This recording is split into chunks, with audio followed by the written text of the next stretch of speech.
So okay, நம்ம இந்த வீடியோவில் என்ன பார்க்க போகிறோம்னாக்க, நம்ம இது வரைக்கும் ஆப்ரேட்டர்ஸ் பற்றி வீடியோஸ்லாம் பார்த்துக்கிட்டு இருந்தோம், புரிஞ்சிருக்கும் நம்புகிறேன். ஸோ அந்த ஆப்ரேட்டர்ஸ்லாம் யூஸ் பண்ணி நம்ம எப்படி ப்ரோக்ராம் எழுதும், அந்த அரித்மெட்டிக் ஆப்ரேட்டர்ஸ் அந்த மாதிரி யூஸ் பண்ணி எப்படி நம்ம ப்ரோக்ராம் எழுதும் அப்படின்னு சொல்லிட்டு தான் இந்த சில கொஸ்டின்ஸ்லாம் எடுத்து வச்சிருக்கேன், எக்ஸாம்பிள் கொஸ்டின்ஸு. இந்த எக்ஸாம்பிள் ப்ரோக்ராம்ஸ்லாம் பார்த்தீங்கன்னாக்கா உங்களுக்கு கண்டிப்பாக யூஸ்ஃபுல்லாக இருக்கும். எப்படி நம்ம அந்த ஆப்ரேட்டர்ஸ்லாம் யூஸ் பண்ணுவோம், சி ப்ரோக்ராமில் இம்ப்ளிமெண்ட் பண்ணுவோங்கிறதுக்கு தான் இந்த வீடியோஸு. ஸோ நம்ம கோட் பிளாக்ஸ் ஓப்பன் பண்ணிக்கலாம். அந்த கொஸ்டினோட நான் ஒரு காப்பி எடுத்து வச்சுருக்கேன். ஃபஸ்ட் கொஸ்டின், இப்போ C program to get the number from user. ஒரு யூசர்லேருந்து நம்பர் வாங்கி நம்ம square and cube of the நம்பரை வந்து கண்டுபிடிக்கணும்.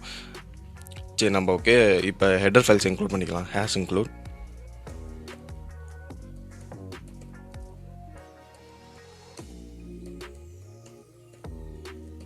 மெயின் ஃபங்க்ஷனை ஓப்பன் பண்ணிக்கலாம். Int main curly braces open பண்ணி க்ளோஸ் பண்ணியாச்சு. நம்ம ரிட்டர்ன் 0 போட்டுக்கலாம், ஏன்னா இது ரிட்டர்ன் டைம் ஃபங்க்ஷனு. ஆனால் நம்மளுக்கு எதுவும் ரிட்டர்ன் பண்ண தேவையில்லை. இப்போ இன்ட்டுன்னு சொல்லிட்டு ஒரு நம்பரை டிக்ளேர் பண்ணிக்கிறேன். ஏன்னு சொல்லி எடுத்துக்கிறேன்னு வச்சுக்கோங்க. இன்டீஜரில் நான் ஒரு ஏன்னு சொல்லிட்டு ஒரு நம்பர் வாங்க போகிறேன். இப்போ நம்ம யூசர்ட்ட வேல்யூ, ஏவோட வேல்யூ நம்ம வாங்கணும். யூசர்ட்ட வேல்யூ வாங்குறது நம்ம ஸ்கேன்எஃப் யூஸ் பண்ணுவோம். ஸ்கேன்எஃப் இன்டீஜரோட ஃபார்மட் ஸ்பெசிஃபையர் வந்து %d போட்டு கமா நம்ம எங்கே ஸ்டோர் பண்ணோம்னாக்கா ஏவோட அட்ரஸில் ஸ்டோர் பண்ணோம். அதனால் அட்ரஸ் ஆஃப் ஏன்னு சொல்லிட்டு போட்டுக்கிறேன். இந்த ஆம்பர்சன் எதை குறிக்குதுனாக்கா உங்களுக்கு அட்ரஸை தான் குறிக்குது. அதாவது அந்த ஏவோட அட்ரஸில் போயிட்டு நம்ம யூசர் என்டர் பண்ணக்கூடிய %dயில் இன்டீஜர் வேல்யூவை வந்து ஸ்டோர் பண்ணு அப்படிங்கிறது தான் இந்த அட்ரஸ் ஆஃப் ஏங்கிறது கொடுக்குறோம். இப்போ ஸ்கொயருக்கு ஒரு இன்டீஜர் வேல்யூ எடுத்துக்கிறேன். இன்ட் ஸ்கொயர்னு சொல்லிட்டு ஒரு வேரியபிள் எடுத்துக்கிறேன். கமா கியூப்னு சொல்லிட்டு ஒரு வேல்யூ எடுத்துக்கிறேன். இப்போ ஸ்கொயரோட வேல்யூ என்னன்னாக்க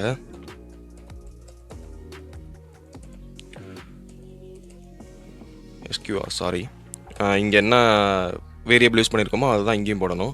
எஸ்கியூஆர் இஸ் ஈக்குவல் டு ஸ்கொயர்னா என்ன, ஆர் ஸ்கொயர் அந்த மாதிரி ஏதாவது ஒன்று வருமா, அதனால் ஏ இன்ட்டு ஏன்னு போட்டுக்கிறேன். இன்ட்டு ஏ கியூபோட வேல்யூ செமிகோலன் வைக்க மறந்துடாதீங்க. கியூபோட value is equal to A into A. இதுதான் கியூபோட வேல்யூ. இப்போ நான் வந்து ஸ்கொயரோட வேல்யூவும் கியூபோட வேல்யூவும் நான் பிரிண்ட் பண்ணி காமிச்சிடுறேன். பிரிண்ட்எஃப் நம்மளுக்கு அவுட்புட்டில் ஸ்க்ரீனுக்கு அவுட்புட் கொண்டு போக பிரிண்ட்எஃப் யூஸ் பண்ணுவோம். இப்போ ஏவோட ஸ்கொயர் வேல்யூ வந்து என்னன்னு சொல்லிட்டு இங்கே பிரிண்ட் பண்ண போகிறோம். ஸ்கொயர் ஆஃப் ஸ்லாஷன் போட்டுக்கிறேன். அடுத்த லைனில் பிரிண்ட் ஆக ஸ்கொயர் ஆஃப் %d. இந்த %d எதுக்குனாக்க நம்ம இந்த ஏவோட வேல்யூ இந்த இடத்துல வந்து பிரிண்ட் பண்ணோம், அதுக்காக இந்த %d. அடுத்து இந்த %d எதுக்குனாக்க இந்த ஸ்கொயரோட வேல்யூ பிரிண்ட் பண்ணுறதுக்காக இந்த %d.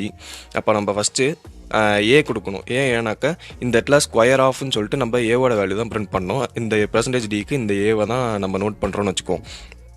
அதனால் ஏ கொடுத்துட்றேன். அடுத்து உங்களுக்கு இந்த %dக்கு உங்களுக்கு ஸ்கொயரை பிரிண்ட் பண்ணணும். அதாவது இந்த ஸ்கொயர் வேல்யூவை உங்களுக்கு வந்து அந்த இடத்துல பிரிண்ட் பண்ணணும். எஸ்கியூஆர்னு சொல்லிட்டு அந்த வேல்யூ கொடுத்துக்கேன். கடைசியில் செமிகோலன் வைக்க மறந்துடாதீங்க. செமிகோலன் வச்சாச்சு. இப்போ அதுவே ஒரு காப்பி எடுத்துக்கிறேன் கீழே. அடுத்து கியூப் ஆஃப் இந்த %d வந்து இந்த ஏவை பிரிண்ட் பண்ணுறதுக்கு, இந்த %d வந்து இந்த கியூபோட வேல்யூ பிரிண்ட் பண்ணுறதுக்கு. அடுத்து இந்த ஸ்கொயருக்கு பதில் நம்ம கியூபை போட்டுருவோம். கியூப் போட்டு கடைசியில் செமிகோலன் வைக்க மறந்துடாதீங்க. இப்போ பில்ட் அண்ட் ரன் கொடுக்குறேன். உங்களுக்கு ஸ்கேன்எஃப்ல இந்த இடத்துல உங்களுக்கு ஒரு வேல்யூ கேட்குது 30. உங்களுக்கு ஆனால் இந்த இடத்துல உங்களுக்கு இங்கே தான் வேல்யூ என்டர் பண்ணணும்னு உங்களுக்கு தெரியலையா, அதனால உங்களுக்கு முன்னாடி பிரிண்ட்எஃப்ல செமிகோலன் போட்டு ஒரு மெசேஜ் மாதிரி கொடுக்குறேன். இந்த இடத்துல நீங்கள் வேல்யூ என்டர் பண்ணுங்க அப்படின்னு சொல்லிட்டு என்டர் த நம்பர் அப்படின்னு சொல்லிட்டு கொடுத்துட்டு கடைசி செமிகோலன் வச்சு முடிச்சிடுறேன். இந்த இடத்துல ஸ்கேன் ஆஃப் கொடுத்து இந்த இடத்துல நீங்கள் நம்பர் என்டர் பண்ணுற மாதிரி இந்த இடத்துல ஸ்கேன் ஆஃப் கொடுக்குறீங்க. அடுத்து பில்டர் ரன் கொடுக்குறேன். இப்போ பாருங்கள் உங்களுக்கு வரும், அழகாக வரும். இப்போ என்டர் த நம்பர்னு கேட்குதா, நான் இப்போ 10 கொடுக்குறேன்னு வைங்க. இங்கே பார்த்தீங்களா, இப்போ ஸ்கொயர் ஆஃப் 10 வந்து 100 வந்துச்சு, கியூப் ஆஃப் 10 வந்து 1000 சொல்லிட்டு வந்துருச்சு. இந்த மாதிரி தான் உங்களுக்கு உங்களுக்கு இன்புட் அந்த அவுட்புட்டு அப்புறம் அரித்மெட்டிக் ஆப்ரேட்டர்ஸ்லாம் இப்படி தான் யூஸ் ஆகும். இந்த இடத்துல நம்ம மல்டிப்ளிகேஷன் சிம்பிள் யூஸ் பண்ணியிருக்கோம். இதுதான் இந்த இடத்துல அரித்மெட்டிக் ஆப்ரேட்டர். அடுத்து நம்ம நிறையா ப்ரோக்ராம் இருக்குது, பார்ப்போம். ஒன் பை ஒன்னாக ஃபாலோ பண்ணுங்கள், கண்டிப்பாக புரியும்னு நினைக்கிறேன். ஸோ இந்த வீடியோ அவ்வளோதான். பார்த்தாங்க, நம்ம நன்றி.